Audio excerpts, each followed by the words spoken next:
How can I surrender? If I say Tao, your nature, your subhav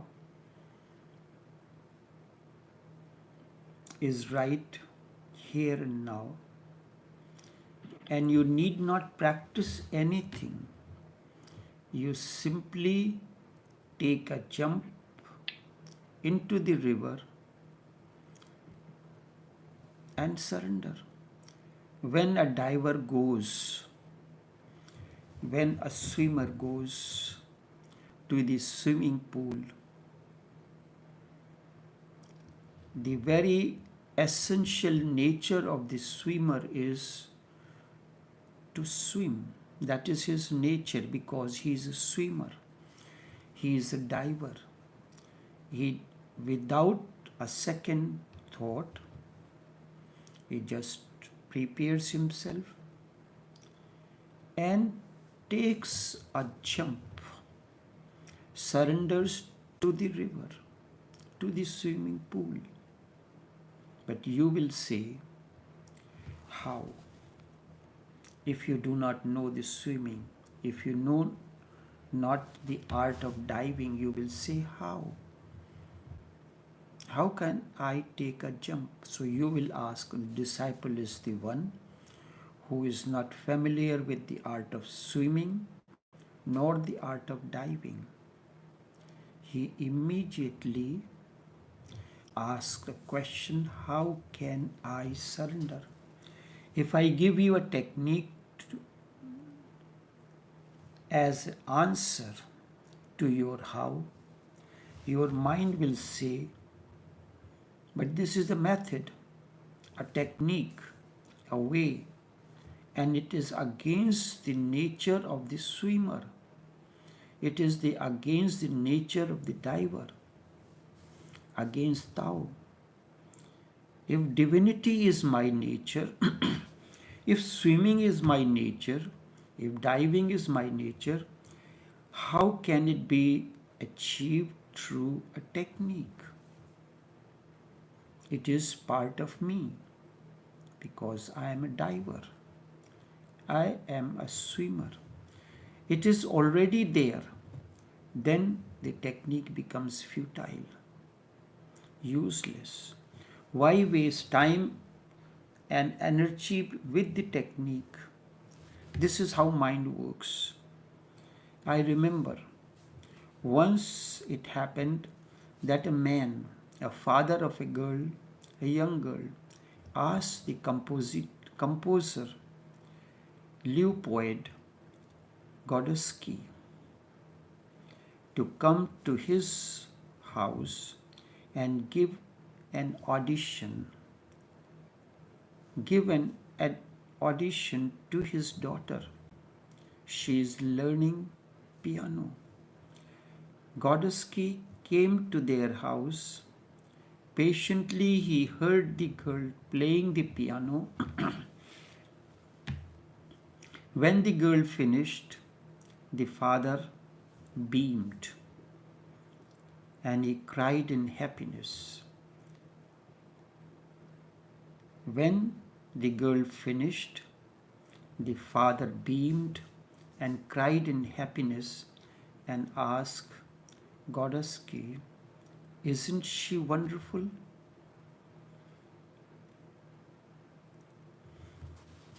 Isn't she wonderful?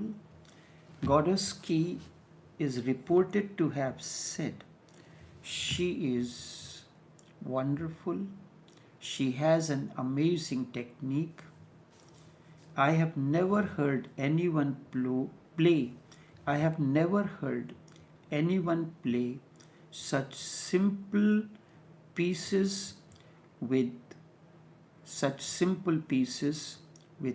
great difficulty. I have never heard anyone play such simple pieces with great difficulty. She has an amazing technique. Playing such simple techniques with great difficulty. I have never seen anyone do that before. This is what goes on happening in human mind. Even a simple thing, you will make it complicated. Even a simple thing. The surrender, the trust is very simple and natural, but you make it complicated. You want to know how to trust, how to. So it is same thing what Goddess K told the father, I have never heard anyone play anyone play simple pieces of music with great difficulty, with such a great difficulty. And this is a way of defense. This is a defense mechanism. Because when you create difficulty, you need not do it, because first the problem must be solved and then you can do it. So when a disciple comes, a seeker comes to the master, he comes as a seeker. He is not open, he is closed. Even when he asks a question, he is not ready to receive the answer because he is closed. So what does the master do? Tries to make him open first. Because surrender and trust is natural, but only when you are open. So the seeker is not open. So the master, through his presence, creates the openness, removes the barriers, and then it becomes natural. What was blocking the flow of the energy, that blockage is removed, and suddenly the energy begins to flow. It becomes natural and spontaneous. If I say surrender, you ask how. Unless I answer your how,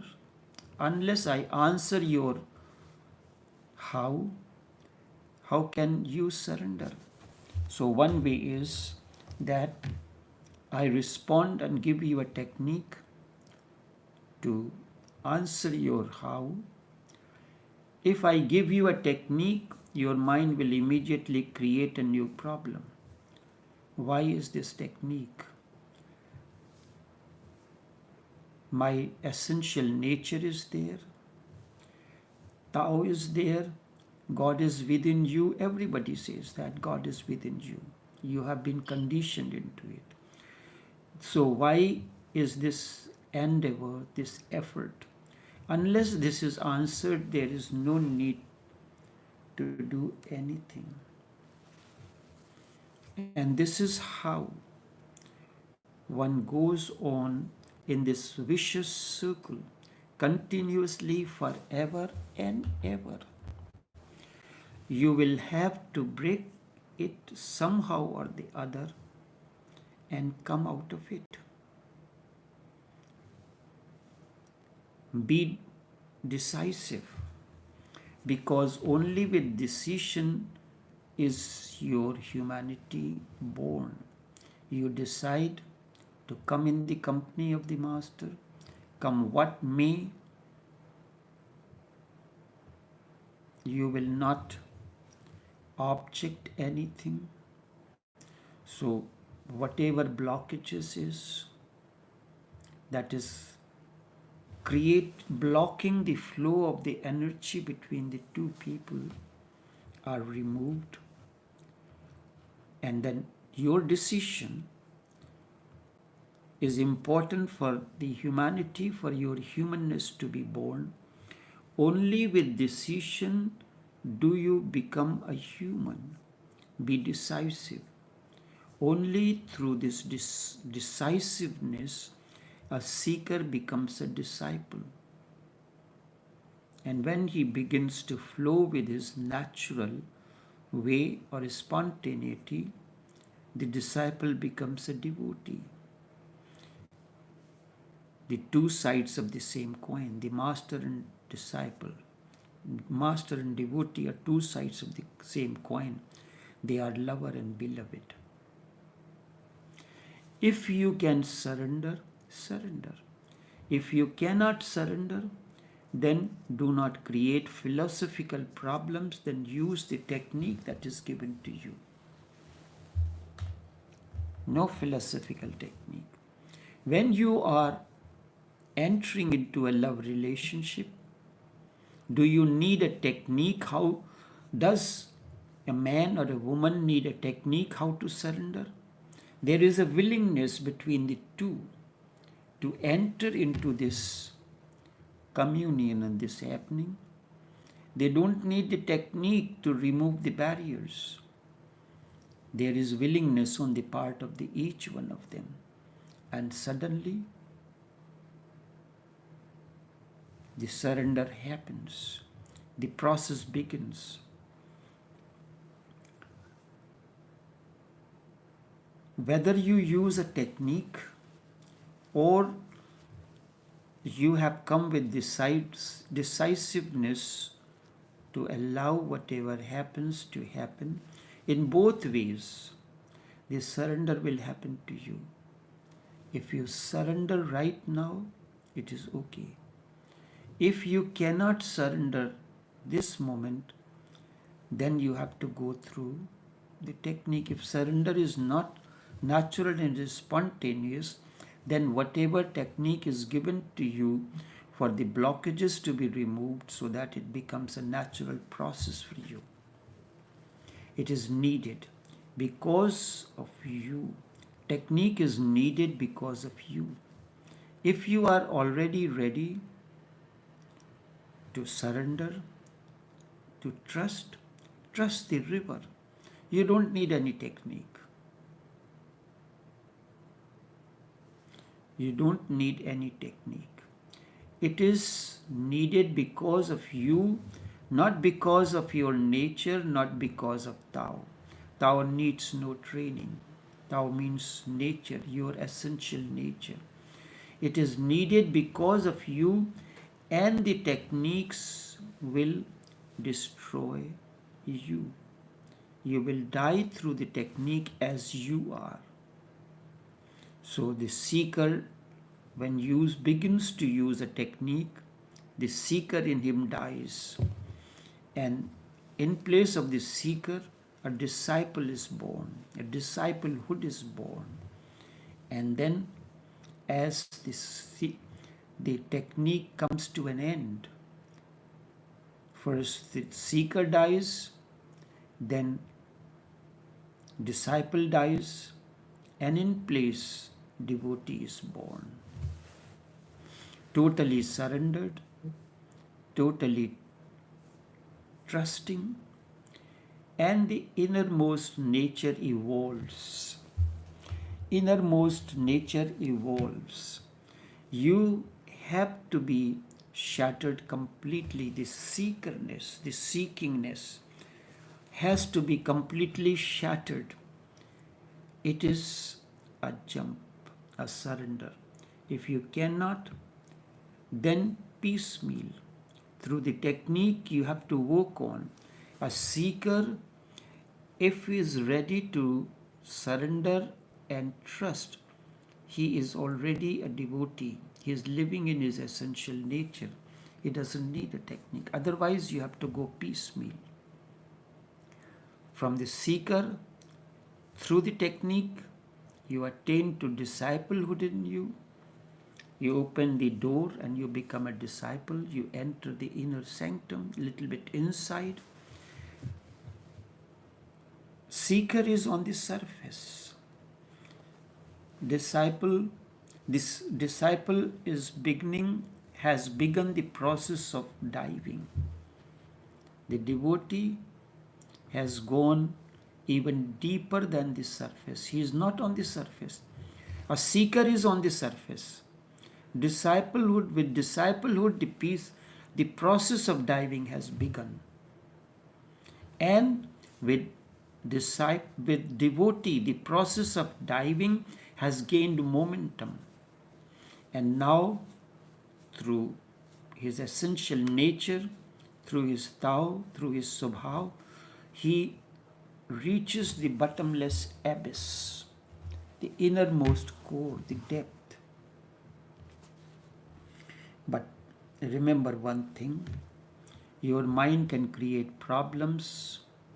It can create problems, and these problems are known as tricks.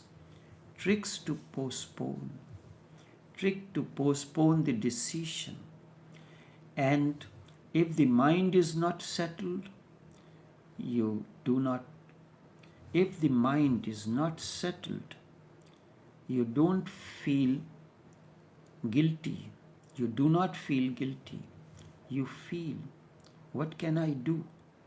Unless something is absolute, clear-cut, transparent, what can I do? If I surrender to this person, what will happen? It is not clear-cut.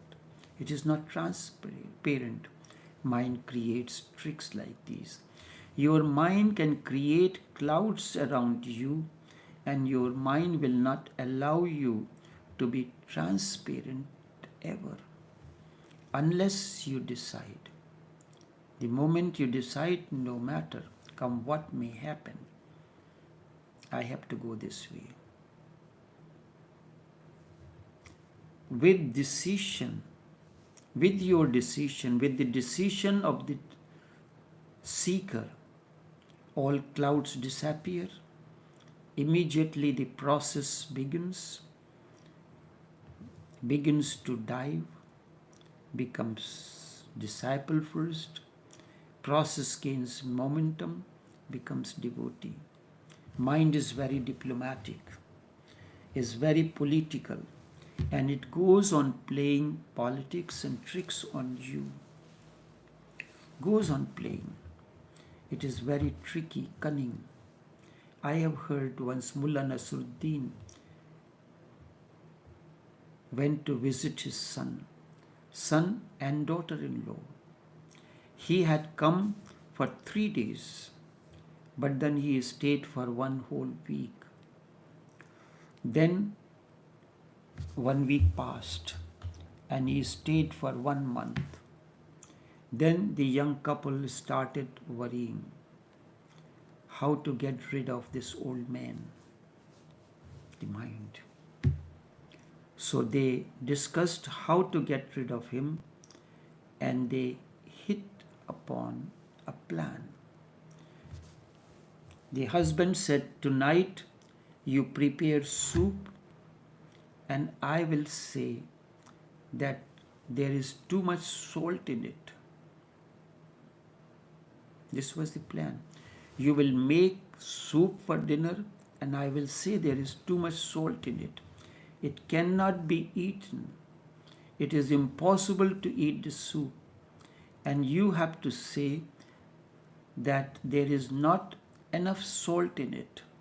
So we both enter into argument. I will say there is too much salt in it and you will say there is not enough salt in it. We will argue and we will start quarreling with one another. We will start quarreling with one another, and then I will ask my father, Mullah Nasruddin, for his opinion.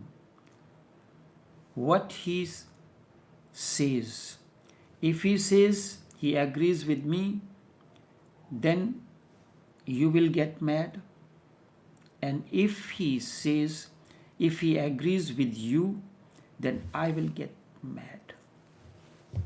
If he agrees with you, I will get sour, and I will say that you are my father and you are agreeing with somebody else who is not a part of the family.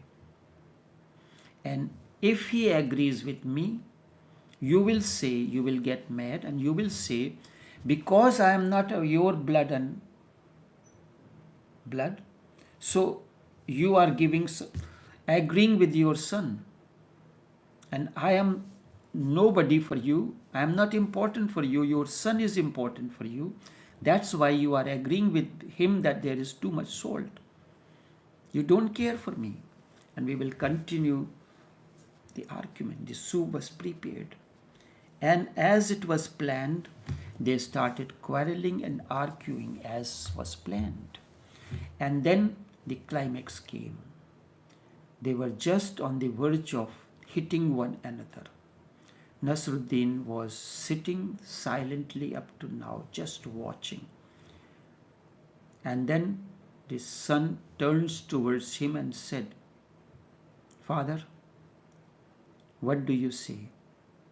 Is there too much salt or not?" Nasruddin dipped in the soup, tasted it, meditated a moment upon the taste, and then said, what did he say? Can you imagine? It suits me perfectly. It suits me perfectly. He did not take anybody's side. The whole plan fizzled. Your mind goes on working this way. So what did Mullah Nasruddin did? He played a politics. He did not side anyone, as was planned by the son and the daughter-in-law. Mullah said, like the mind, like a politician says, this is good, it suits me perfectly. It suits me perfectly. Your mind goes on working this way. It will never take the sides. Because the moment you take sides, action has to be there. If he has taken the side of the son, then action will follow. If he takes the side of the daughter-in-law, then too the action will take place.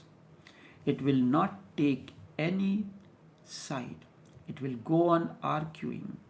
It will never decide anything. It will always remain in the middle, indecisive. Whatsoever is said will be argued, but never become a decision. So when husband and wife argue, the argument continues, but decision is not made generally. And you can argue ad infinitum, then there is no end to it, only decision. The moment in the process of argument a decision is made, time has come to divorce, to have our separate ways and means. This is the action. You can go on arguing ad infinitum till the end of the creation. No action will happen. The argument must reach an action. That action is decision, and only action will transform the process. So if, like a politician, every morning and evening both husband and wife enter into argument over trivial matters, but do not come at the decision, the transformation will not happen. The moment out of argument a decision is arrived, action begins, and the process of transformation begins. In that case, the husband and wife both have taken the decision to separate, action begins. So in case of the seeker takes the decision. Instead of arguing, he takes a decision that no matter what happens, I have to surrender. I have to trust. I did so many other things, nothing worked. So now I have reached to the point that I have to accept it. Action begins. And the moment action begins, the process of transformation begins. With action alone, the process of transformation begins. The seeker becomes, the process has begun. The seeker stops seeking, becomes a disciple. The process of diving has begun. Then, as the process of diving gains momentum, he becomes a devotee. And when the moment he reaches the bottomless abyss, transformation happens. Isn't it so? Enough for now.